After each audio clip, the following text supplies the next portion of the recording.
Hey, year 13. Hope you're well. Okay, this is lesson 3, and I just thought I'd start by outlining where we want to go over the next 3 weeks. As you can see from the schedule here, our seminar focus this week is going to be in the Imperial Presidency, looking at the first 2 lessons I put on video from last week. As we move forward, you can see next week's seminar focus is on the basis of this lesson. Your preparation you'll do from the back of this video we'll discuss next week. And then we'll move on to look at something called the Executive Office of the President and the power to persuade. By the third week commencing the 25th of January, what you'll be doing is getting ourselves in a position where we can sort of consider an essay question on the Imperial Presidency. And you can see that lesson 8 there is actually going to be a live lesson where we do our assessment. Okay.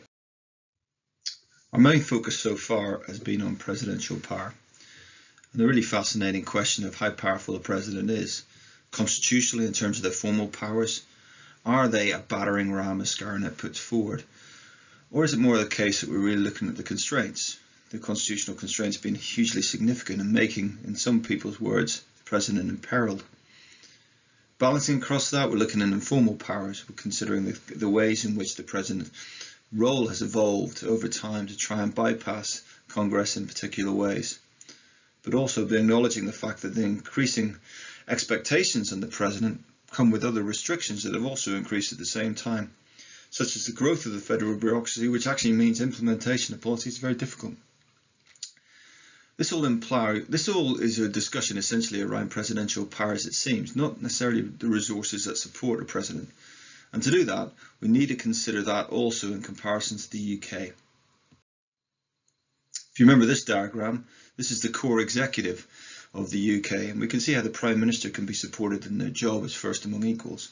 We have the Cabinet as a political support, but also in terms of the administration of the government.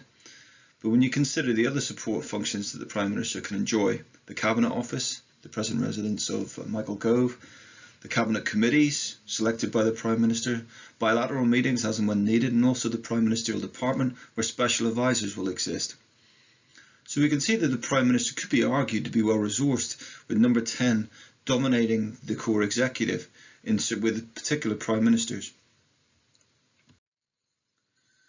What we need to do is set up a comparison to the United States Cabinet. To do that, there are key questions I want you to consider. So in reviewing it, we need to know how and what influences a Cabinet Minister being appointed. We also need to consider what role the Cabinet actually plays, what are its key functions, and what factors enhance the role of the Cabinet but also limit the role of the Cabinet when you're considering how they work on a year-to-year basis. Finally, what I want you to review is to what extent is the Cabinet essential to government policy making? What are the arguments in favour of that? What are the arguments against?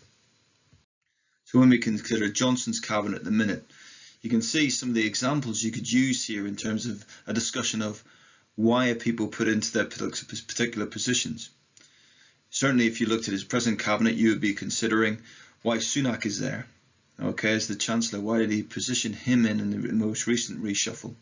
And then you look at Michael Gove and you say, well, look at the experience he has relative to the rest. Is that a reason why he's being placed in the Cabinet Office? And there are others you could argue are there with potential as ideological supporters of Johnson, so he doesn't face difficulties, and why, for example, Patel hasn't necessarily been removed. In America, the appointments are particularly significant because, unlike in the UK, where Boris Johnson enjoys royal prerogative powers, he can essentially put anyone he wants into his cabinet. In the United States, the President has to nominate, and again the Senate has to ratify. So the President's key role as Chief Recruiting Officer seems quite powerful, but in essence can be quite restricted. It's obviously crucial why a President would have a cabinet and appoint people to a United States cabinet. He can't run the executive purely by himself, and he needs the effective and smooth running of the executive to exist, which implies that perhaps he's choosing people who have the expertise to run those departments. But it's politically significant because he has to get people through the Senate, and he may wish to have people who have an ideological slant, the same as his own. In doing so, that might cause him problems in the Senate, and cause difficulties which may lead to filibustering by the Senate as they try and slow down the process. It'd be really fascinating to see how Biden will find the next few months in trying to get through his own cabinet.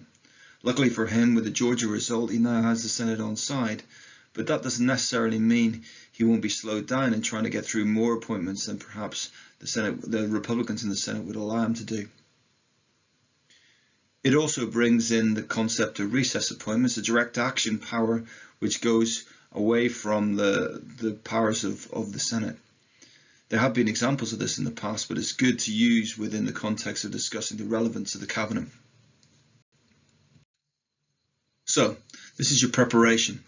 So unlike the UK cabinet review sheet, which is about looking at what you knew before, this is what you're going to research, and you can use a textbook for this, which you'll find also in OneNote, and you see the page references there. So we're looking at the same sort of things. What is it that the President will think about in making an appointment to the US Cabinet? What role does the Cabinet play? What factors would influence it in terms of enhancing or limiting it?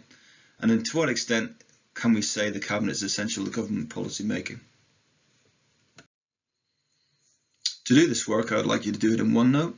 So if you go into US Executive in your pages, and then you'll find Cabinet Comparison Notes, what I want you to do is type within these different Cabinet questions. Okay. Once you've done that, you'll be in a good position to actually have the seminar discussion. Good luck.